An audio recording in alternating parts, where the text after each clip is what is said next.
Shalom, selamat sahabat saudaraku sekalian. Kita bersyukur pada hari Sabat ini, meskipun kita belum bisa bertemu di gereja untuk berbakti seperti sahabat-sahabat yang lalu-lalu saudara. Tetapi kita bersyukur, meskipun kita masih berada di rumah saja, tapi kita masih bisa merasakan berkat Tuhan untuk menyucikan hari Sabat. Saya berharap dimanapun kita berada saudaraku sekalian, kita boleh dalam keadaan sehat-sehat saja. Saudaraku sekalian, pada hari Sabat yang lalu, saya telah berbicara bagaimana supaya umat-umat Tuhan harus bertahan hingga pada akhirnya. Tapi menjadi pertanyaannya saudara, bagaimana caranya agar umat-umat Tuhan tetap selalu bertahan di dalam kebenaran firman Tuhan. Pada hari Sabat ini, firman Tuhan yang akan saya bawakan, saya ambil dari dalam kitab Efesus 6 ayat 11. Sampai ayatnya yang ke-17.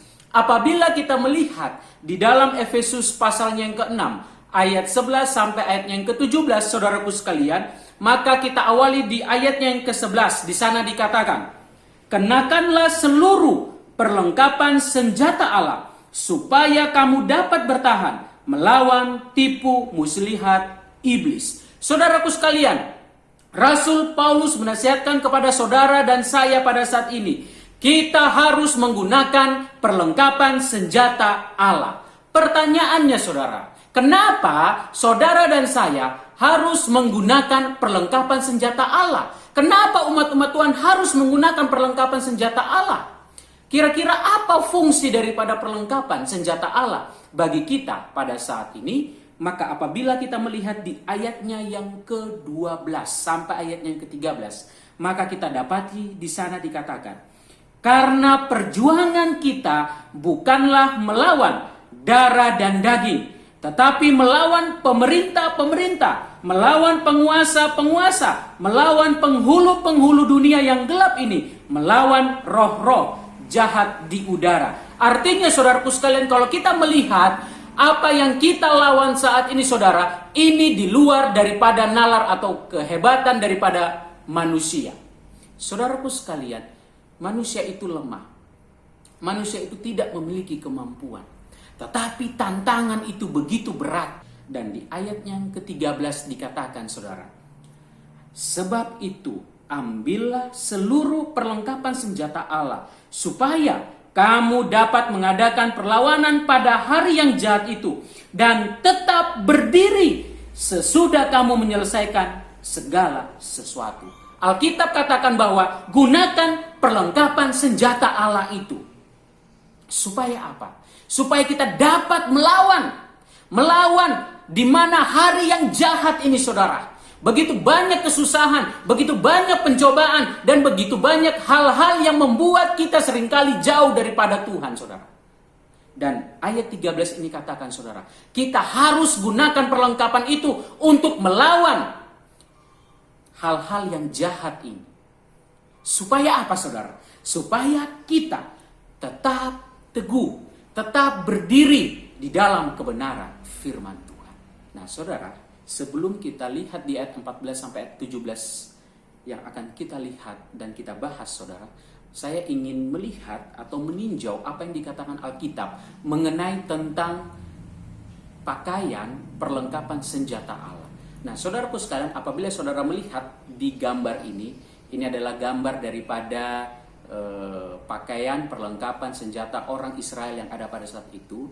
Jika kita melihat di dalam Alkitab, di dalam 1 Samuel 17 ayatnya yang ke-5 sampai ayatnya yang ke-7, maka kita akan lihat saudara di sana perincian daripada pakaian dari seorang prajurit tentara. Kalau kita lihat di ayat 5 sampai ayat ke-7, maka kita dapati saudara, di sana kita dapati ada ketopong tembaga di bagian kepala. Lalu ada baju zirah yang bersisik. Berat baju itu saudaraku sekalian, kalau dalam Alkitab dikatakan beratnya 5.000 sikal tembaga. Atau kalau kita hitung saat ini saudaraku sekalian, maka itu kira-kira 56,7 kilogram. Nah, selanjutnya memakai penutup kaki dari tembaga. Lalu di bahu memanggul lembing tembaga. Dan ada gagang tombak dan mata tombaknya itu beratnya adalah 600 sikal. Artinya saudara, kalau kita konversikan di dalam kilogram, kira-kira beratnya adalah 6,8 kilogram. Makanya ingat cerita ketika Daud, ketika dia menghadapi akan Goliat, dia diberikan pakaian perang itu saudara. Tapi dia rasanya berat, dia tidak mampu saudara. Tetapi Daud maju oleh karena dia yakin Tuhan beserta dengan dia. Jadi saudaraku sekalian, jika kita melihat di dalam kitab 1 Samuel pasal 17, maka kita bisa bayangkan bagaimana berat daripada pakaian seorang tentara Israel pada saat itu. Di dalam ayat 14 saudara, jika kita melihat di ayat yang ke-14, maka di sana dikatakan bahwa perlengkapan senjata Allah itu adalah berikat pinggangkan kebenaran. Nah, pertanyaannya, apa yang dimaksud dengan berikat pinggangkan kebenaran? Saudaraku sekalian, ikat pinggang ini bagi tentara Israel atau prajurit yang ada pada saat itu, saudaraku sekalian, itu berfungsi untuk menyatukan akan pakaian ataupun senjata yang ada pada tubuh itu. Jadi supaya terlihat kencang sehingga merasa nyaman saudara. Nah, saudaraku sekalian, aplikasi yang bisa kita ambil sebagai umat Tuhan daripada ikat pinggang ini saudara, bahwa kebenaran firman Tuhan itu berfungsi sebagai alat untuk menyatukan perlengkapan rohani umatnya. Kenapa saudaraku sekalian? Karena kita tahu iblis membenci kebenaran akan firman Tuhan. Sehingga Alkitab berkata saudara di dalam Yohanes 8 ayat 44 bahwa iblis adalah setan sebagai bapa segala pendusta.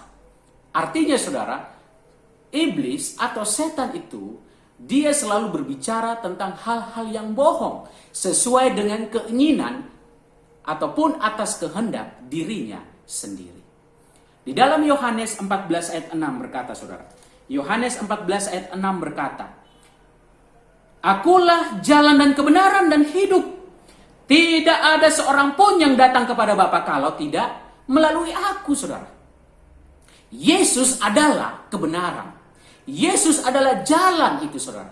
Sehingga umat-umat Tuhan, bagaimana supaya kita bersatu, bagaimana supaya kita dikuatkan dalam kebenaran firman Tuhan, kita harus datang kepada Yesus.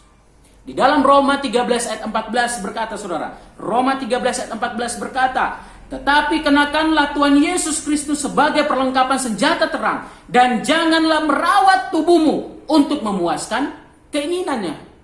Saudaraku sekalian, firman Tuhan, Rasul Paulus menasihatkan kepada umat-umat Tuhan saat ini, bagaimana kita harus menggunakan perlengkapan senjata itu saudara. Supaya apa saudaraku sekalian? Supaya kita hidup terang di dalam kebenaran firman Tuhan. Bukan hanya sekedar memikirkan bagaimana kita merawat tubuh kita ini saudara. Artinya saudaraku sekalian, jika kita tinggal di dalam kebenaran firman Tuhan saudara, dan saudaraku sekalian, apabila pikiran kita tetap tertuju kepada Tuhan, kepada kebenaran firman Tuhan saudara, maka kita dapat melawan akan kejahatan yang dilakukan oleh Lucifer atau iblis itu saudaraku sekalian.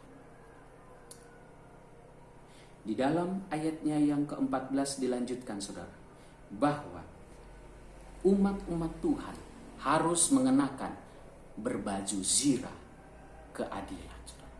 Nah saudaraku sekalian, apabila kita melihat fungsi daripada baju zirah ini saudara adalah sebagai pelindung dada, pelindung daripada jantung prajurit ataupun organ-organ yang penting di dalam tubuh dari prajurit itu saudaraku sekalian.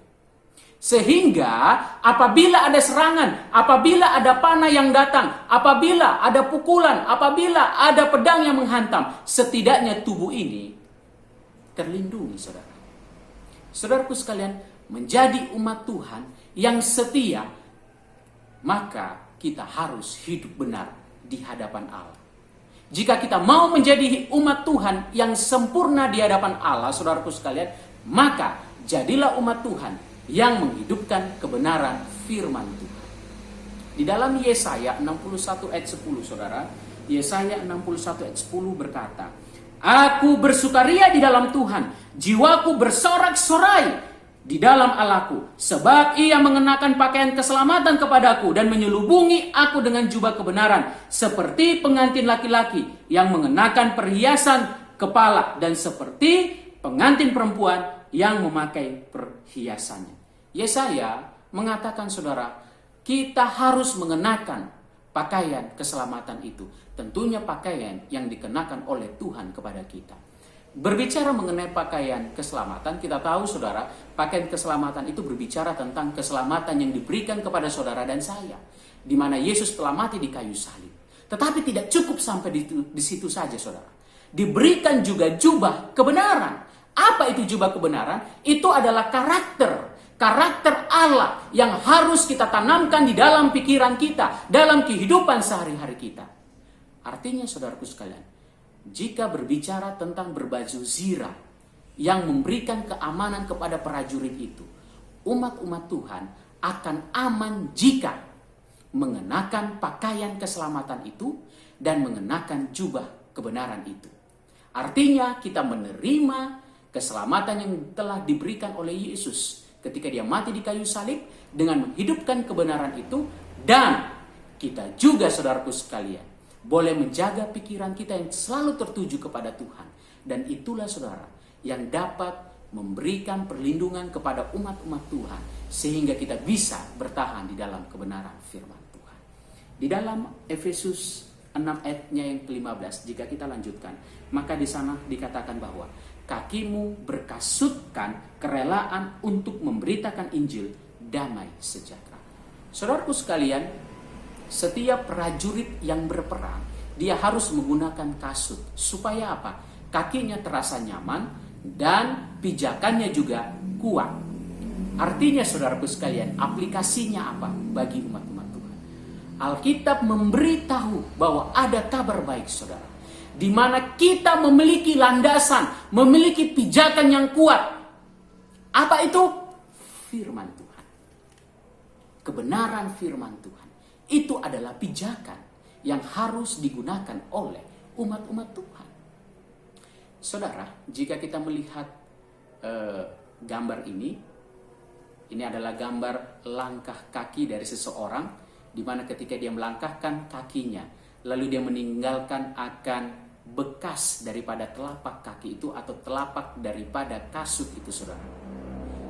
Artinya, saudaraku sekalian, setiap dalam perjalanan kita kemanapun, saudara, ketika kita berjalan, tentulah kita akan meninggalkan akan jejak-jejak itu, saudara. Nah, saudaraku sekalian, sebagai umat-umat Tuhan, kemanapun kita berjalan, saudara, marilah kita tinggalkan jejak-jejak kebenaran firman Tuhan dimanapun kita berjalan. Saudaraku sekalian, Matius 5 ayat 16 berkata bahwa demikianlah hendaknya terangmu bercahaya di depan orang, supaya mereka melihat perbuatanmu yang baik dan memuliakan Bapamu yang di surga. Saudaraku sekalian, apapun yang kita lakukan, saudara, mungkin kita tidak pintar untuk berbicara, kita tidak pintar untuk mengajar Alkitab, kita tidak pintar untuk berkhotbah, saudara. Tetapi ketika, saudara, kemanapun kita berada dan hidup kita memberikan contoh teladan, terang yang baik kepada orang-orang yang ada di sekitar kita, yang tentunya sesuai kebenaran firman Tuhan, maka itu menjadi pekabaran firman Tuhan yang kita tinggalkan kepada setiap orang yang kita temui. Jika kita melanjutkan di ayatnya yang ke-16, saudara, maka di sana dikatakan, dalam segala keadaan pergunakanlah perisai iman, sebab dengan perisai itu kamu akan dapat memadamkan semua panah api dari si jahat. Jika kita melihat fungsi daripada perisai itu, saudara, maka perisai itu berfungsi sebagai alat pertahanan dari seorang prajurit, di mana perisai itu akan melindungi akan prajurit tersebut, sehingga apabila contoh ada pedang yang diayunkan kepada prajurit itu, atau mungkin ada panah yang datang yang hampir menghujum akan daripada prajurit itu, maka dia bisa gunakan perisai itu untuk menangkal akan serangan-serangan ataupun senjata-senjata yang menyerang dia. Umat-umat Tuhan, saudaraku sekalian, kita juga perlu memiliki perisai itu. Apa perisai itu? Ialah iman. Iman yang tetap berdiri kokoh dan tertuju kepada Tuhan. Saudara, jika berbicara mengenai iman, maka di dalam kitab Roma pasalnya yang ke-12 ayat 3, saudara, di sana di bagian akhir dikatakan bahwa sehingga kamu menguasai diri menurut ukuran iman yang dikaruniakan Allah kepada kamu masing-masing. Artinya saudaraku sekalian, iman yang saudara punya, iman yang saya punya, itu adalah karunia yang diberikan Tuhan kepada umat-umatnya, saudara. Tetapi saudaraku sekalian, apa yang harus dilakukan oleh umat-umat Tuhan? Kalau umat-umat Tuhan itu dia mau menerima iman itu, maka dia akan dikatakan dia percaya. Saudara, jika kita berbicara mengenai iman, maka di dalam kitab Galatia 5 ayat 22 dan 23, maka di sana disebutkan hasil daripada iman itu ialah buah roh. Jadi saudara, ketika iman itu saudara timbul dari pendengaran, iman itu timbul dari juga penglihatan saudara, maka itu kalau kita terima dengan baik dan kita hidupkan di dalam kehidupan kita dengan sungguh-sungguh, maka dia akan menghasilkan buah. Apa buahnya? Di dalam Galatia 5 ayat 22 sampai 23, kasih, damai sejahtera, sukacita, ya, penguasaan diri dan sebagainya saudara. Nah, saudaraku sekalian, sebagai umat-umat Tuhan kita perlu memiliki perisai itu, yaitu iman di dalam kebenaran firman Tuhan. Jika kita melihat di ayatnya yang ke-17, maka di sana dilanjutkan saudara, dikatakan yaitu dan diterimalah ketopong keselamatan. Ketopong saudara, ketopong itu berfungsi sebagai pelindung daripada kepala prajurit, di mana supaya apabila dia berperang, ketika ada serangan atau mungkin ada pukulan, ada mungkin terkena akan pedang, setidaknya saudara, kepalanya akan aman. Berbicara mengenai ketopong saudara, kalau kita sederhanakan saat ini, mungkin itu berbicara tentang helm. Helm yang kita gunakan sehari-hari bagi pengendara motor. Nah, uniknya saudara, di Indonesia ini kita tahu bahwa helm itu digunakan supaya kita selamat. Supaya apabila kalau kita jatuh, kita aman, kita selamat saudara. Tetapi sayangnya di Indonesia punya pemikiran memakai helm supaya tidak kena tilang dari polisi. Nah, ini berbahaya saudara, jangan sampai kita seperti itu.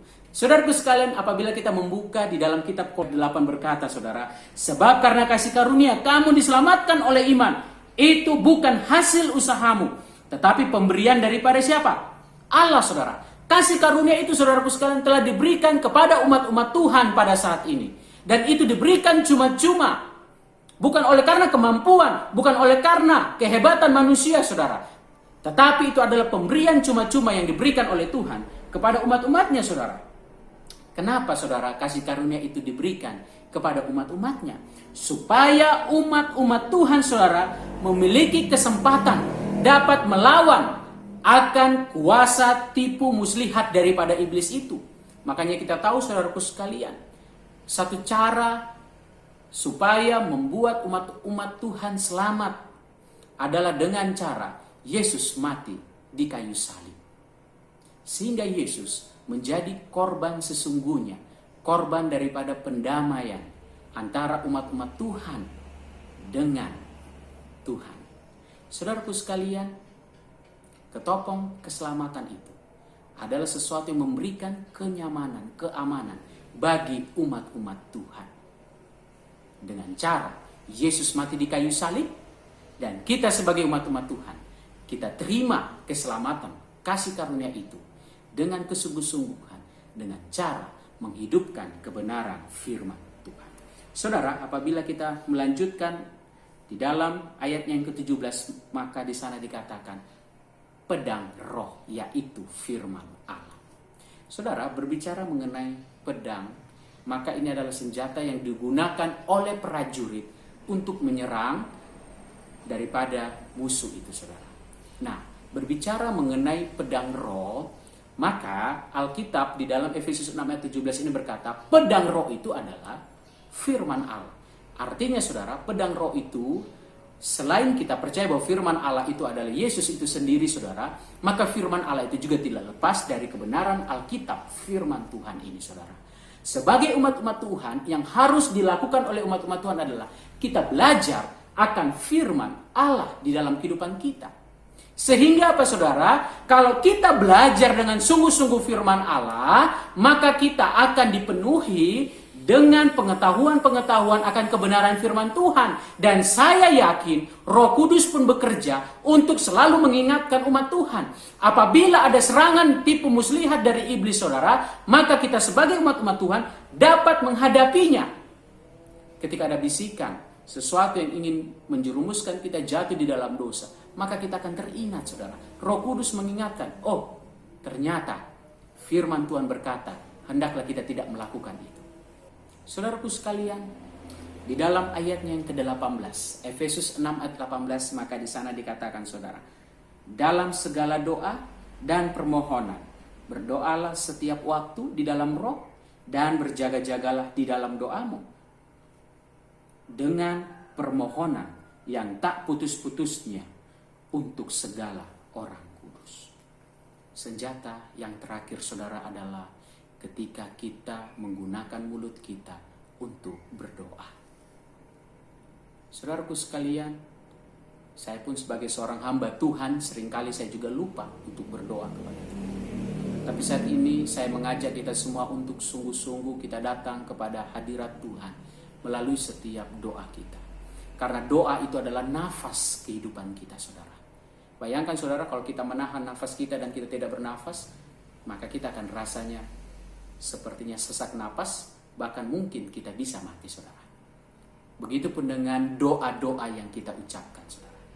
Itu adalah nafas rohani kita. Marilah kita selalu berdoa kepada Tuhan, saudara. Karena itu adalah salah satu senjata rohani daripada umat-umat Tuhan, yaitu selalu berdoa, menyerahkan pergumulan hidup kita ke dalam tangan Tuhan. Saudaraku sekalian, sebagai umat-umat Tuhan, sebagai umat-umat Tuhan, kita harus bertahan hingga akhir, saudara. Maka caranya bagaimana, saudara? Mari kita memperlengkapi diri kita dengan senjata Allah, seperti yang dikatakan di dalam kitab Efesus pasal 6 ayat 11 sampai ayatnya ke-18, saudara. Mari, saudaraku sekalian, saya mengajak kita semua. Kita adalah manusia yang lemah, kita adalah manusia yang seringkali jatuh di dalam dosa, saudara. Tetapi mari kita perlengkapi diri kita dengan senjata Allah, saudara. Dari waktu ke waktu, dari hari ke hari, saudaraku sekalian.